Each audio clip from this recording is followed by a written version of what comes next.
DTL पर इस अध्ययन श्रृंखला के इस वीडियो में हम बैंक की संपत्तियां या एक बैंक के पास आखिर होता क्या है?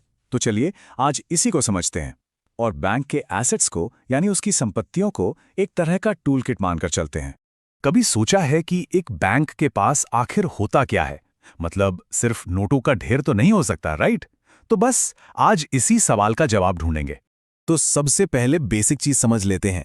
बैंक की संपत्तियां यानी एसेट्स वो सब कुछ है जिस पर बैंक का मालिकाना हक है, या फिर वो पैसा जो अन्य संस्थाओं या व्यक्तियों द्वारा बैंक को चुकाना होता है। आसान भाषा में कहें तो यही वो हिस्सा है जिससे बैंक की असली कमाई होती है।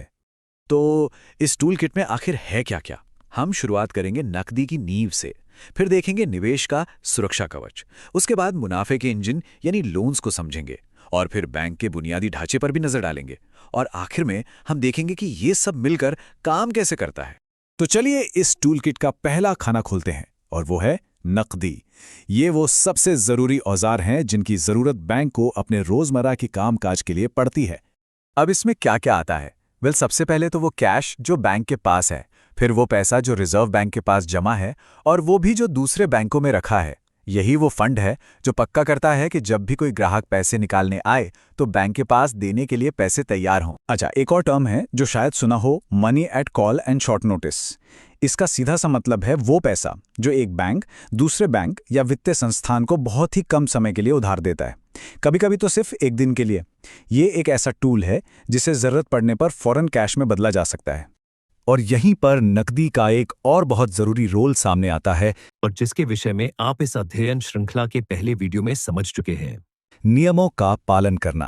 पहला है CRR यानी कैश रिजर्व रेशियो। इसके तहत बैंकों को अपनी कुल जमा का कुछ हिस्सा RBI के पास कैश में रखना ही पड़ता है। और वर्तमान में CRR की दर NDTL अर्थात net demand and time liabilities की 3% है। दूसरा है SLR यानी स्टैट्यूटरी लिक्विडिटी रेशियो, जिसे पूरा करने के लिए अक्सर निवेश का इस्तेमाल होता है, जिस पर हम अभी आएंगे।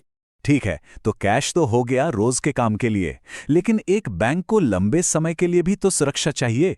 यहीं पर हमारे टूल किट का अगला हिस्सा यानी निवेश काम आता है। इसे आप बैंक का सेफ्टी नेट भी कह सकते हैं। तो बैंक निवेश कहाँ करते हैं? ज्यादातर पैसा जाता है सरकारी प्रतिभूतियों या गवर्नमेंट सिक्योरिटीज में, क्योंकि ये सबसे सुरक्षित मानी जाती हैं। इसके अलावा थोड़ा बहुत पैसा शेयर्स, डिबेंचर्स और दूसरे बॉन्ड्स में भी लगाया जाता है। तो समझिए, ये निवेश एक तीर से दो शिकार करने जैसा है। एक तरफ ये SLR जैसे नियमों को पूरा करके बैंक को सेफ रखते हैं और दूसरी तरफ इनसे जो ब्याज मिलता है वो बैंक के लिए एक रेगुलर इनकम का जरिया भी बनता है। ओके, अब बारी है बैंक के टूलकिट के असली पावर टूल्स की, यानी वो एसेट्स जो बैंक के लिए सबसे ज्यादा पैसा कमाते हैं। जी हां, हम बात कर रहे हैं लोन्स की। मतलब एकदम साफ साफ कहा जाए तो लोन्स और एडवांसेस ही एक बैंक की सबसे बड़ी और सबसे जरूरी संपत्ति हैं। यही वो इंजन है जो बैंक के मुनाफे की गाड़ी को दौड़ाता है। जरा इस चार्ट पर नजर डालिए, एकदम क्लियर है। बैंक के कुल एसेट्स का करीब करीब 70%, सोचिए 70% सिर्फ लोन्स और एडवांसेस होते हैं। बाकी सब तो इसके सामने काफी छोटा लगता है ना? और ये जो लोन्स हैं ये भी कई तरह के होते हैं, जैसे कि कैश क्रेडिट, ओवरड्राफ्ट और टर्म लोन्स जो घर या गाड़ी के लिए लिए जाते हैं। इन्हीं तरीकों से बैंक आम लोगों और बिजनेस को पैसा उधार देते हैं और उस पर ब्याज कमाते हैं। अच्छा, हर टूलकिट को रखने के लिए एक वर्कशॉप तो चाहिए ना? बस वैसे ही बैंक को भी काम करने के लिए अपनी बुनियादी ढांचे की जरूरत होती है और ये भी बैंक की संपत्तियों का ही एक हिस्सा है। जैसे कि बैंक की अपनी बिल्डिंग्स, उसका फर्नीचर, कंप्यूटर्स और बाकी सारे उपकरण। अब देखिए, ये चीजें सीधे सीधे पैसा तो नहीं कमाती, लेकिन इनके बिना बैंक का काम चलना नामुमकिन है। और हाँ, फिर कुछ और छोटी मोटी चीजें भी हैं, जैसे वो ब्याज जो बैंक ने कमा तो लिया है पर अभी तक मिला नहीं है, या फिर एडवांस में चुकाया गया टैक्स। तो हमने टूलकिट के सारे हिस्से एक एक करके देख लिए। अब सवाल यह है कि ये सभी औजार एक साथ मिलकर एक चलते फिरते काम करते हुए बैंक को कैसे बनाते हैं। ये टेबल ना पूरी कहानी को एक साथ दिखा देती है।